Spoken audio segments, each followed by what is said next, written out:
Hey, and welcome to the Mind Body Warrior channel.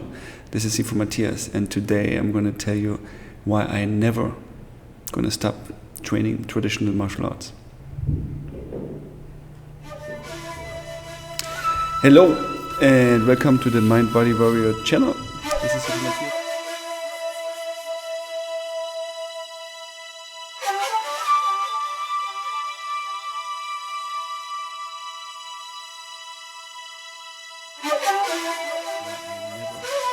Gonna stop training traditional martial arts. Hello, and welcome to the Mind Body Warrior channel.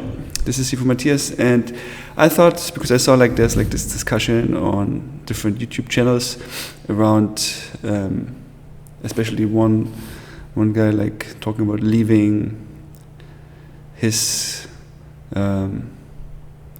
training behind, his Kung Fu training, or he called it shaolin training.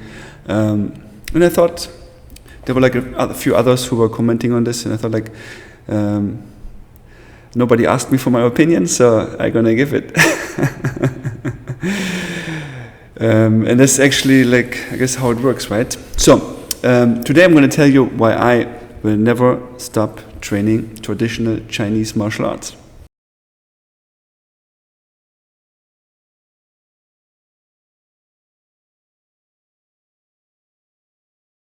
Okay, so before I go into the details, I wanted to actually first start talking a little about the difference between traditional styles and maybe more the modern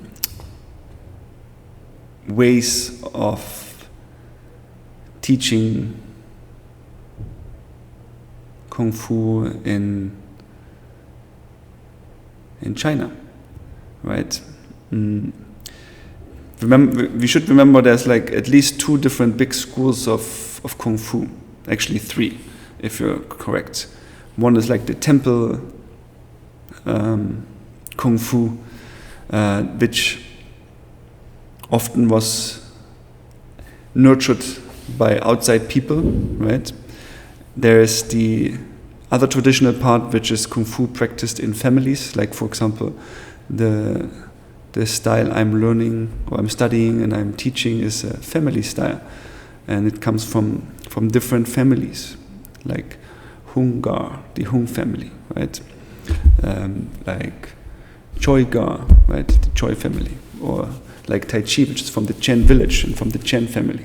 So you have all these different family styles, which is trained within the family, which often were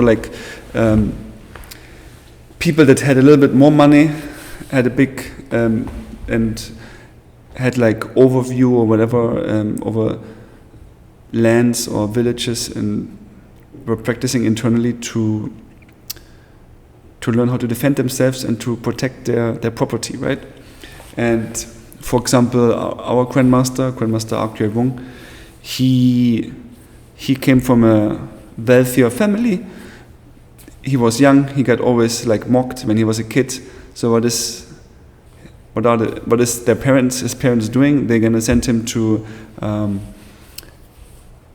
or they're gonna not send him. They're gonna pay some masters to come into their house and to train him. And that's exactly what happened, right? And that's something that can happen all over. And sometimes these families get in trouble with the government, or suddenly the political landscapes changes, and they are forced to leave, right, or go underground.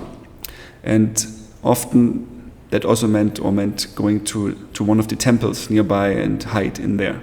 And then within there, exchanging your martial art, right? So these are the two main schools. And then you have obviously the third one, which is the military, which sometimes we forget about that in China, there were a lot of military training, and actually all the first big manuals, books on martial arts, were written by different generals and people who were at some point in the army or served in an army, right? And you have the other story where the Shaolin temple actually had to engage in in army business and fight with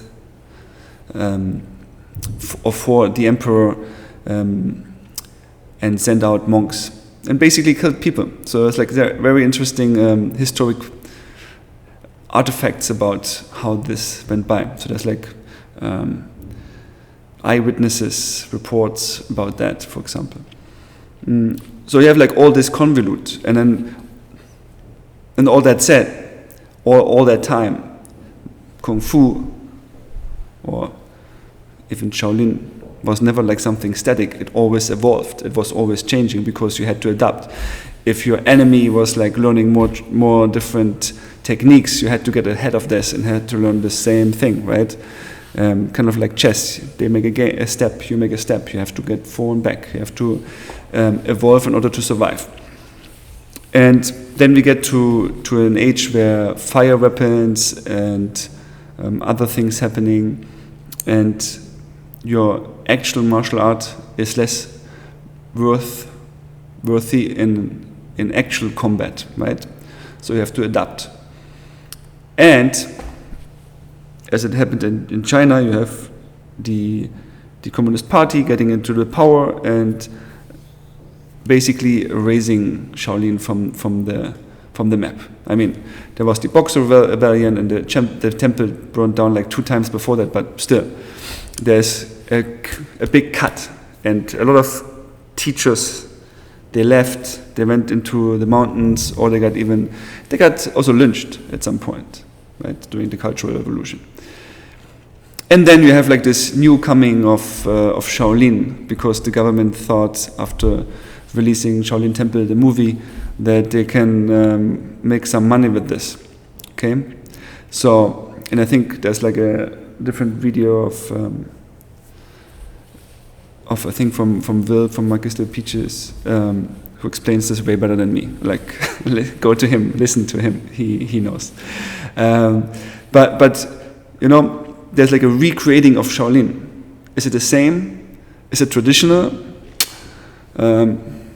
We don't know, and I'm not here to judge that. I think it's great that people go there and train, and I think the more people do Kung Fu, the better, in any way. And we all have to find our own. And that's, I think, it's really important here. We all have to find our own way of learning, and we all have different needs and wants, right? Some people just love doing forms, and they love to make it look beautiful, and they love to show this to an audience. That might not be actual martial art, but some people have that, and that's fine for them.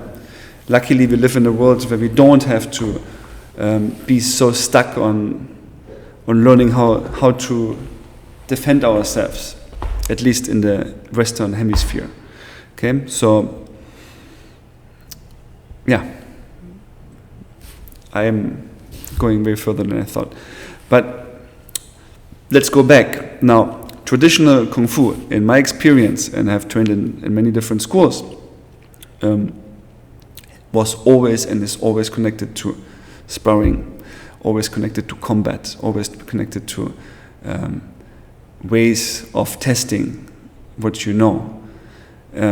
If you trained Kung Fu and you didn't do sparring, in my humble opinion, you didn't learn Kung Fu. And that's not making people better or worse, but I think it's something you have to have in mind. From where Kung Fu comes from to where it is now, there's often 2 different things. But just because not everybody who is practicing Kung Fu and showing everyone every detail of what they are training means that there is not pressure testing in Kung Fu, and especially in traditional. So I think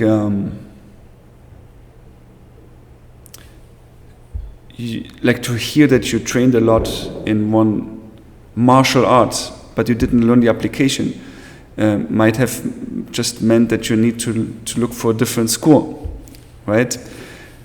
Then, traditional martial arts, combat sport. Again, it's two different things. It's not the same, and it's different focuses, and that's also fine. If you want to learn how to fight like MMA and go into that direction, that's perfectly fine. It doesn't mean that in Kung Fu, in traditional Kung Fu, you're not getting there. It also doesn't mean that Kung Fu has everything, and that's also good. Even people in the past always try to learn from different styles. Like there was never like people who were like just like, I'm just going to do one thing. There was always an evolution of learning and finding out better ways to fight, right? So this is inherent in Kung Fu. It's just like in the last 100 years, some things got lost. So we have two distinctions here, right, already. Modern Kung Fu, traditional Kung Fu and teaching maybe, right? And since we had in China the Cultural Revolution, like what is actually really traditional Chinese culture and Kung Fu culture and what is now might not be the same, okay? So I think also that's where we all get confused sometimes, and we have to be clear about that. Second, combat sports, modern combat sports, who are created in a certain environment and for certain purposes, is different than traditional martial arts, 100%, right? Does it mean one is better than the other? I would say no, because you can have some benefits in one and some benefits in others. You have to choose what you want, okay? Then let's get a step further. What is the evolution of Kung Fu training? What should be? What should be your evolution of Kung Fu training? For me, what I learned from my Sifu, there's like 3 stages, right? First one, you learn the basics. Second one, you learn to apply them. You learn how to fight. Third one, you learn how to use them to stay healthy for the rest of your life. And for me at least, and that's just like my opinion, the third part is really hard to achieve in all these combat sports like Muay Thai. Jiu-Jitsu maybe not so much, but still it's a little bit different. Boxing. There's not many people that have trained this for like 50, 60 years. There are still videos out there from our grandmaster in his 80s doing forms and jumping and moving really agile for his age. That's my goal. That's who I want to be when I'm 80. I want to be able to move. I want to be able to not feel any pain in my body. I want to be healthy, right? It doesn't mean I disregard the fighting part, but it means I know there's more to that. And then the last point I want to make here is also, which is really important in traditional martial arts, is and I mentioned this already, the student-teacher relationship. So if you don't have Genshin, which is like exactly that, that's not, for me, this is not really the same. That wouldn't be traditional martial arts. Having like a relationship, like there's a reason your teacher is your Sifu or Shifu, right? Your mentor, father. It's someone you can call if you need an advice or if you need someone to give you guidance, right? And I think if you don't have that, it might be really hard to see the benefit in some parts, because the more advanced you get, the harder it's the deeper it's going, but it's not the applications anymore. There's more things to it. And I think that process from getting all the fighting part to getting what we often call also internal part, which one internal part could be all the alignment of your energy, of chi or whatever. but the other is internal here, your mind, your spirit. If you don't have Genshin, it's going to be really hard to get there. Like if you don't have a Sifu or like some teacher who guides you. It can be in other forms and ways. I've seen this with modern people too. They're trying to implement this more and more because they know that's an important part if you want to survive as a martial art. There's a reason Kung Fu is like 1,500 or more years old, because there is this consistency of transmission, of lineage, of passing values over. And these values, they are working in every century. They haven't changed. Being respectful hasn't changed. It's really still good. Being courteous is still a virtue you should follow. Being compassionate with other sentient beings hasn't ceased to be good, to be helpful for you and for the people around you. So I think if you have this connection and understand that, you never want to let it go. And well, I hope that more than one person can also find that, or they can have made the experience of this, because I think that's the most beautiful part of my martial arts journey, like having this connection to different masters and teachers who taught me way more than just the physical part, which is important but not the end goal at the end of the day, right? There's this nice proverb, and we often see just one part, which is it's better to be a warrior in the garden than a gardener in a war. But we are still in the garden. Right? It's mean we can fight, but it doesn't mean we have to. The idea is not to fight, right? We just often, when we say this, we think about like, oh, I need to be ready to defend myself. But at the end, we are in a garden. We are gardening, okay?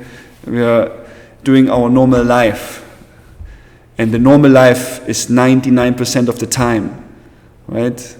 So I can't just be in this 1% state. I want to be in the 99% state where I can be calm and relaxed, attending my garden and enjoying the beauty of the moment, instead of always thinking about what to do next, who to impress next, who to fight next. Like, there's no fight. The only fight you have is here with yourself at the end of the day. Okay, I hope this wasn't too long, but these are my 5 cents on this. Again, nobody asked me for this, but I like to share this, and I think the more there's a discussion in the martial arts community about that, I think the better. The more we get to the point to actually understand a little bit more about it. One of our Sifus always said, like, back in the days, Kung Fu had to be behind closed doors, and now Kung Fu needs to be out there, so it stays alive. So this is my, hopefully, good service for that. And I hope Kung Fu stays alive for the next 500 years and benefits a lot of people. That's what I truly want and wish for. Okay? Yeah. Let me know what you think about that.